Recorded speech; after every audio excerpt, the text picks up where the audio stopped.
وبارك وسلم عليه. بسم الله الرحمن الرحيم. باب في المسح على الجوربين والنعلين والسند المتصل منا الى امام الهمام ابو عيسى الترمذي رحمه الله قال حدثنا هناد ومحمود بن غيلان قال حدثنا وكيع بن سفيان عن ابن قيس عن ابي قيس عن حزين بن شرحبيل عن مغيرة بن شعبة رضي الله عنه قال توزع النبي صلى الله عليه وسلم ومسح على الجوربين والنعلين. قال ابو عيسى هذا حديث حسن صحيح وهو قول غير واحد من اهل العلم وبه يقول سفيان الثوري وابن المبارك والشافعي واحمد واسحاق قالوا يمسح على الجوربين وان لم يكونا عليه اذا كان ثقيلين. وفي الباب عن ابي موسى رضي الله عنه.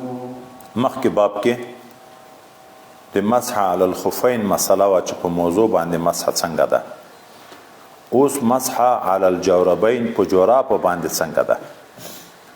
دا جورابې څو قسمه دي. مجلدین چې جورابې ته یې پوست ورګنډلی چرم یې ورکړی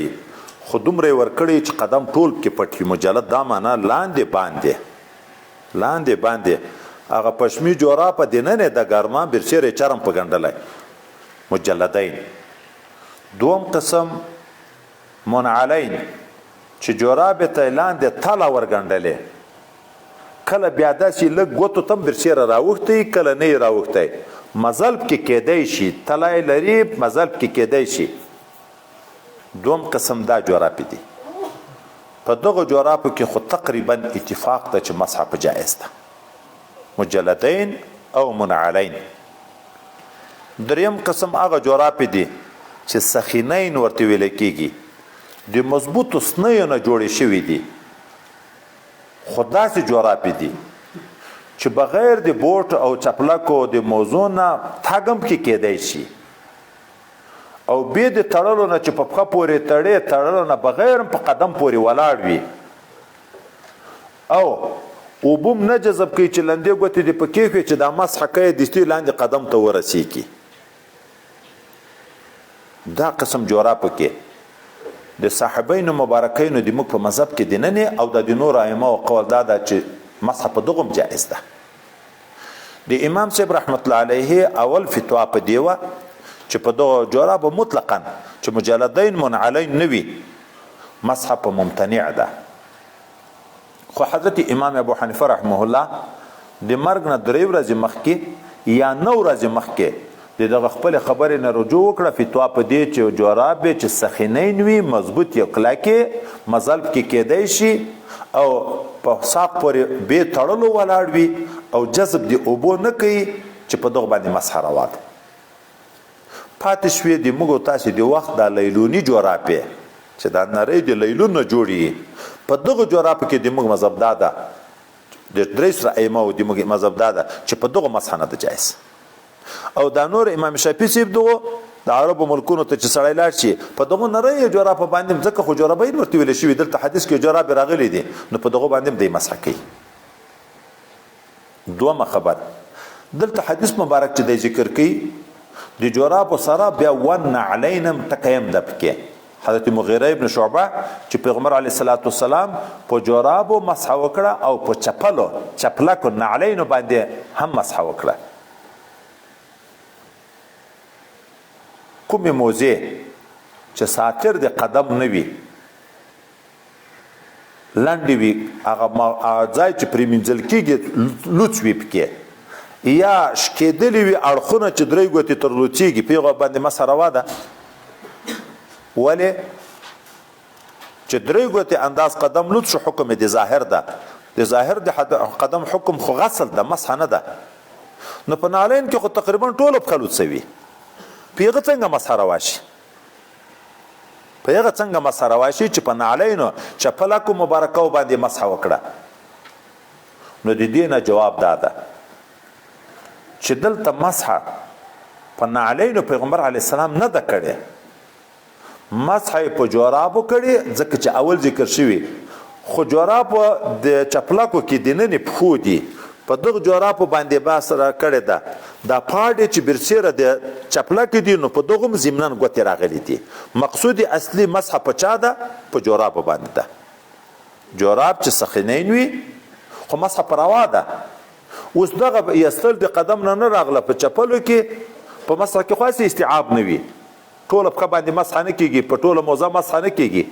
نو دلته مسح مقصود په جرابو خو په نعلینو په دغه باندې هم ګوتې ورسره تیرې شوي دي نو دی وایي چې مسح په چا باندې کړې په نعلینو باندې هم کړې ده نه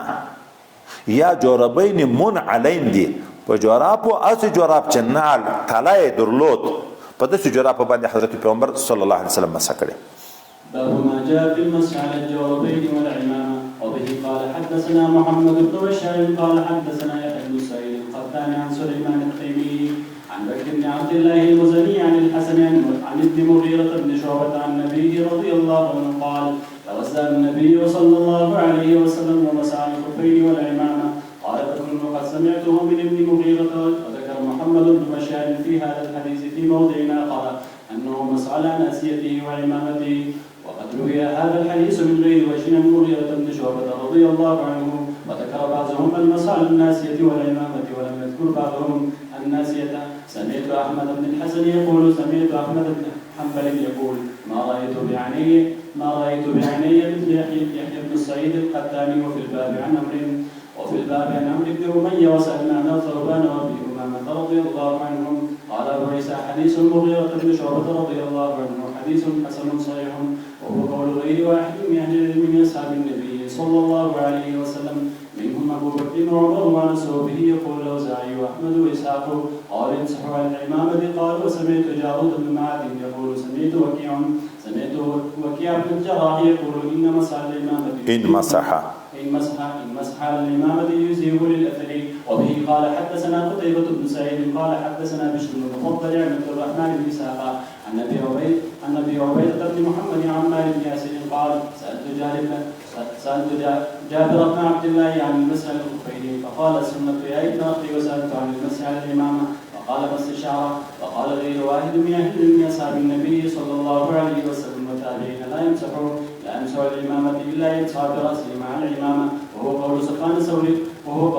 الثوري ومالك بن أنس وابن المبارك والشافعي وبه قال حدثنا هناد قال حدثنا علي بن مسلم عن الأعمشي عن الحكم عن عبد الرحمن بن أبي ليلى عن كعب بن عزة عن بلال رضي الله عنه أن النبي صلى الله عليه وسلم مسح الخفين والكمالين. عنوان دا مسح على الجوربين والعمامة خو په حدیثو کې د جوربین بیا نوم هم نشته خفین ذکر کیږي دا وای سهو د ناسخ ته چې د جوراب خبره درته عنوان کې ذکر کړی دا په جوراب نه په موضوع په عمامه کې خبره ده. اول روایت کې حضرت مغیره بن شعبه رضی الله عنه وی چې پیغمبر علی السلام او د سوکو مسح وکړه په موضوع او مسح وکړه په عمامه باندې. اخرنی روایت کې مسح وکړه حضرت پیغمبر علیه السلام په موضوع او والخمار تکرای خو د نر د پاره نه معنا پټون کې د سر نو عمامه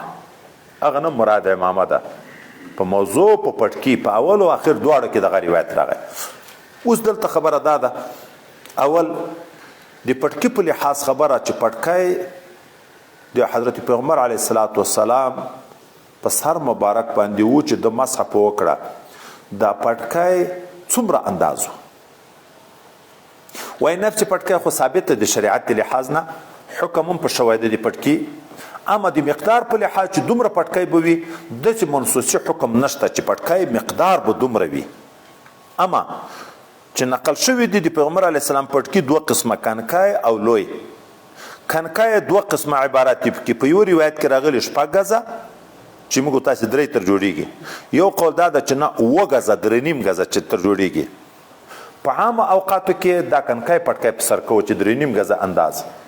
جمعې په لمانځه او د اختر په لمانځه کې لوی پټکای په سر کو چې 12 غزه موږ تاسو شپږ غزه تر جوړیږي.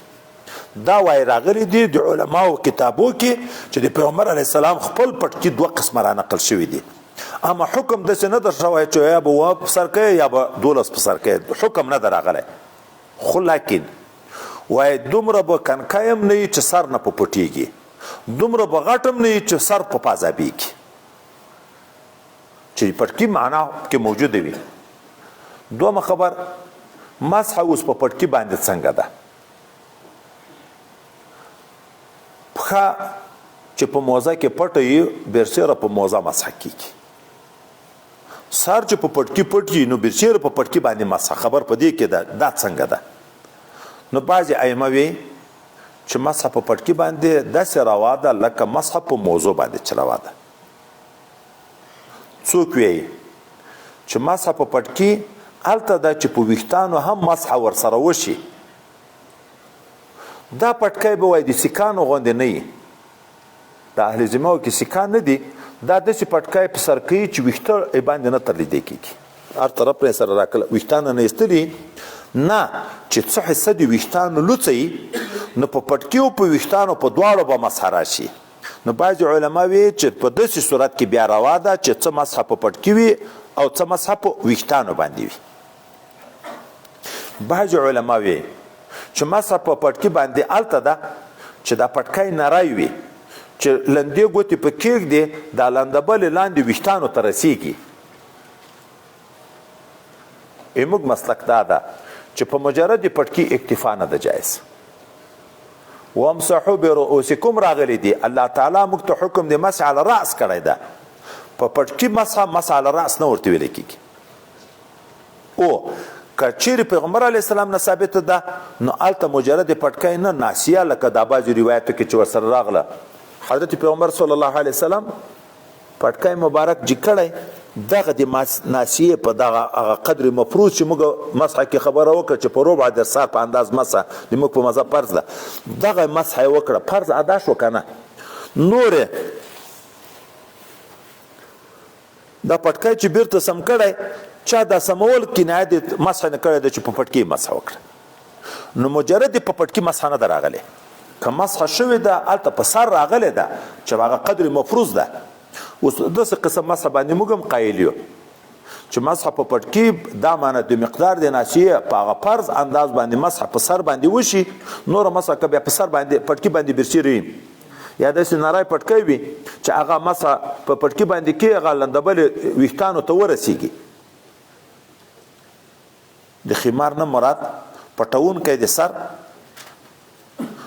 پټکی خولۍ او لوڅ سر دا خولۍ او پټکی بیا یو حکم لري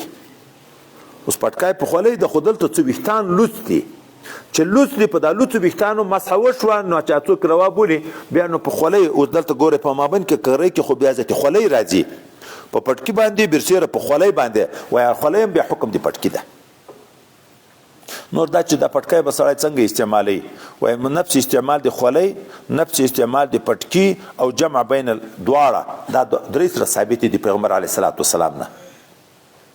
نور دا چې نبی علیه السلام ویلي دي چې مسح د موږ او پټکی به د موږ په قلانیسو وي فرق چې د مشرکینو سره وي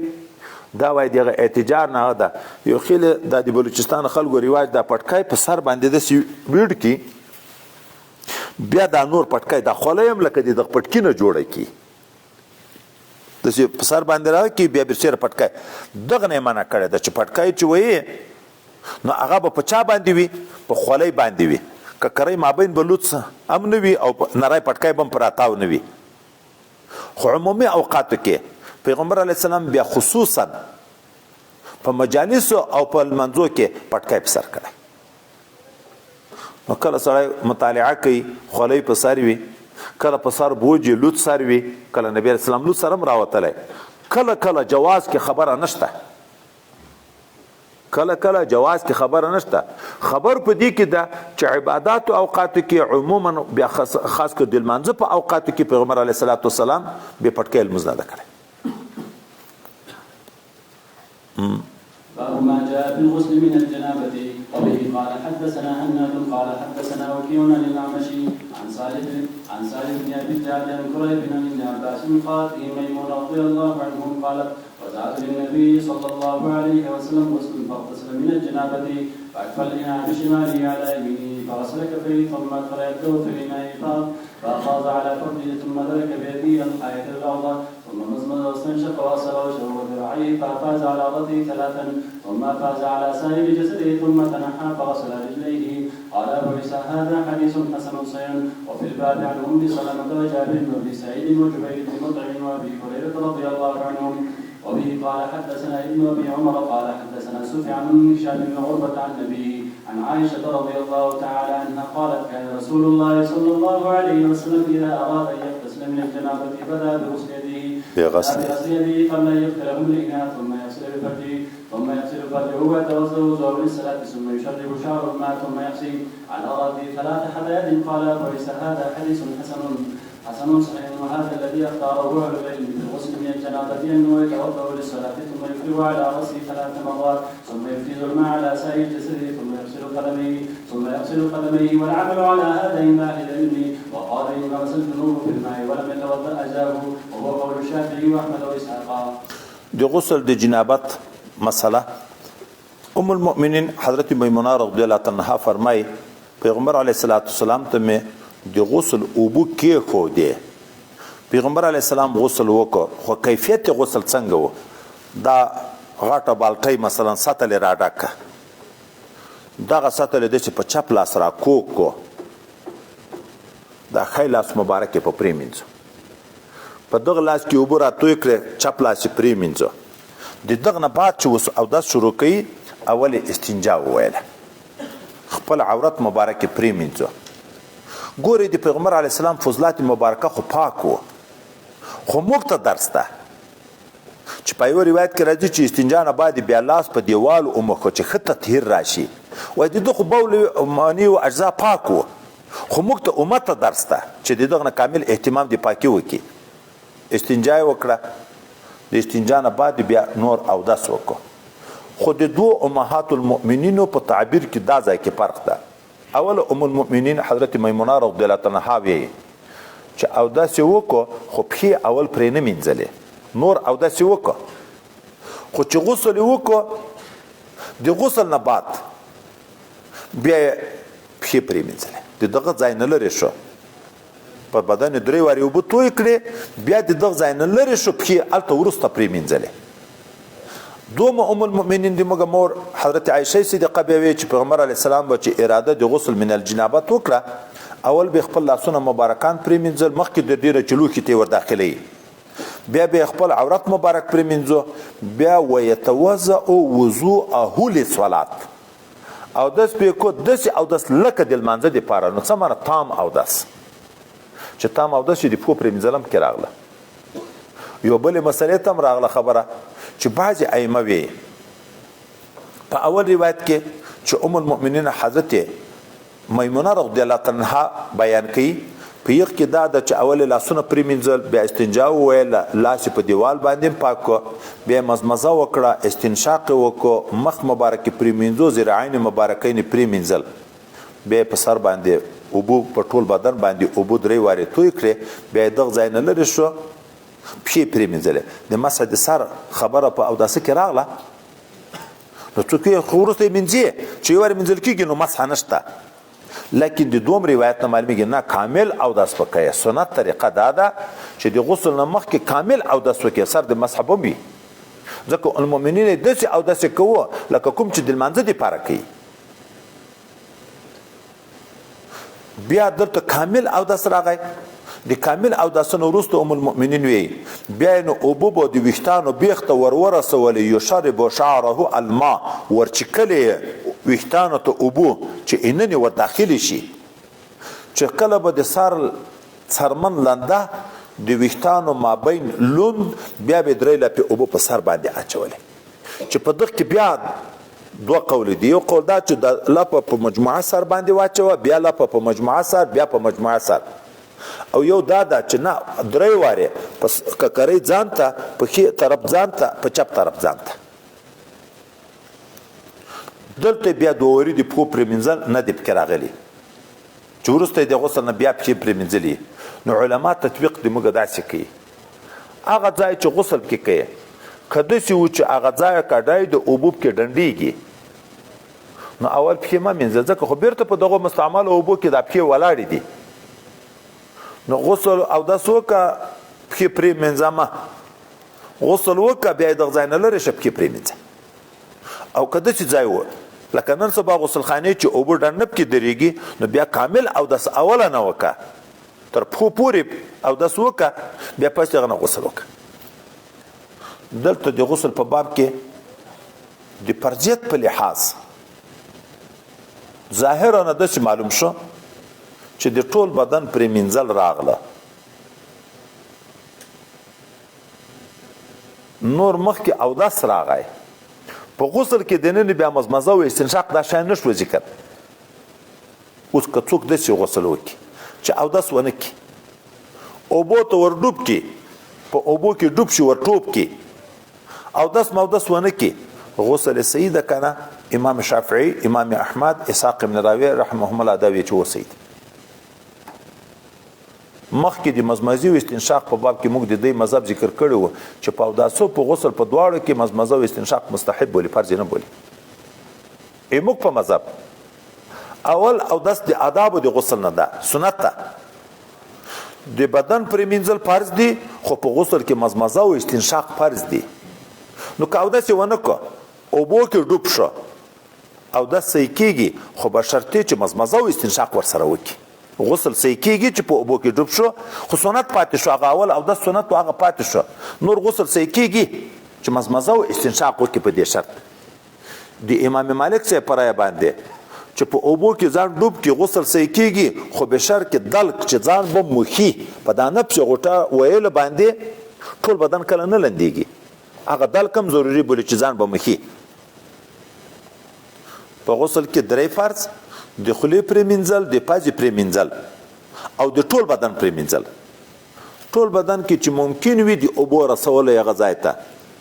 د ښځو دغه ټیکان چې ځایونه د پزې چې سروي وي دغه د ټیک ځای پرې مینځل په غسل کې هم فرض ده په اوداسه کې هم فرض ده اما لښتۍ ده د غوږ په اوداسه کې نه دي فرض ځکه د سر وظیفه خو مسحه ده غسل خو نه ده اما په غسل کې د ټول سر پرې مینځل فرض دي غوږونه خو موږ تاسو مخکې ویلو چې د سر نه جز دي خو د غوږو پرې مینځل هم فرض دي دغه حکم چې لوت سروي شو حکم د ظاهر شو چې حکم د ظاهر شو دغه د لښتۍ ځای پرې مینځل هم فرض دي خو ګورې په غسل کې چې سړی غوږونه مینځي صرف په دغه لندو ګوتو به اکتفا نه کوي بیا مسحه ورته ویل کېږي دا اوبه به داسې راخلي غوږ ته به اچوي چې اوبه ورسېږي ټول ته بیا به نه دا خشنه ګوته پسې نه باسي چې تر څومره ځایه پورې ګوته رسېده دا به رسوي پزه کې چې څومره په حده پورې اوبه رسېدي استنشاق پورته به رسي ځکه وروسته باب را روان ده تحت کل شعرة جنابه په سپږمو کې ویښتان وي دغه اډوکې پورې اوبه رسول ضرور دي دا نرمه په سپږمې دا چې من وجه حکم دی ظاهر لري د دغه پرې مینځل هم فرض دي په خوله تر ستوني پورې چې غسل نه او روژه نه غرغړه کوي به اوبه که روژه او ډکه خوله به ډکوي بېرته به توکوي ستوني ته به نه رسي تنقض المرأة شعرها عند الغسل وبه قال حدثنا ابن ابي عمر قال حدثنا سفيان عن ايوب بن موسى عن مقبوري عن عبد الله بن رافع عن ام سلمة قالت رضي الله عنها قالت قلت يا رسول الله اني امرأة اشد في راسي افانقذه لغسل الجنابة قال لا انما يكفيك ان تفضي على راسك 3 حصيات من ماء ثم تفضي على سائر جسدك الماء جسدك أو قال فإذا أنت قد تطهرت قال أبو عيسى هذا حديث حسن صحيح والعمل على هذا عند أهل العلم أن المرأة إذا اغتسلت من الجنابة فلا تنقض شعرها فلم تنقض شعرها إن ذلك يجزيه بعد أن تفسد الماء دا غسل کې خدای پارت شو د ټول بدن پر منزل د خولې او د پزې پر منزل اوس خځې دي ویښتان د سر د دوی حکم د پرېښودلو رخیلو لنډولو ورته ناروا دي که دا ښځې غسل کو او ویښتان یې کوڅۍ کړي وو دا د کوڅیو خلاصول په دې شرط دي که نه دا بحث اوس ذکر کېږي ام المؤمنین حضرت ام سلمه رضی الله تعالی عنها حضرت پیغمبر صلی الله علیه وسلم ته فرمایي انی امرأة اشد ظفر رأسی زه کلکوم کوڅۍ د سر ډېرې مضبوطې کوڅۍ کم آیا زه د غسل د جنابت لپاره خلاصوم پیغمبر علیه السلام ورته ویل نه تا ته دا کفایت کوي چې 3 لپې اوبه په سر باندې توی کې او بیا په ټول بدن باندې توی کې نو پاکه شوي د کوڅیو خلاصول په تا باندې نشته د علماو هم دغه مسلک ده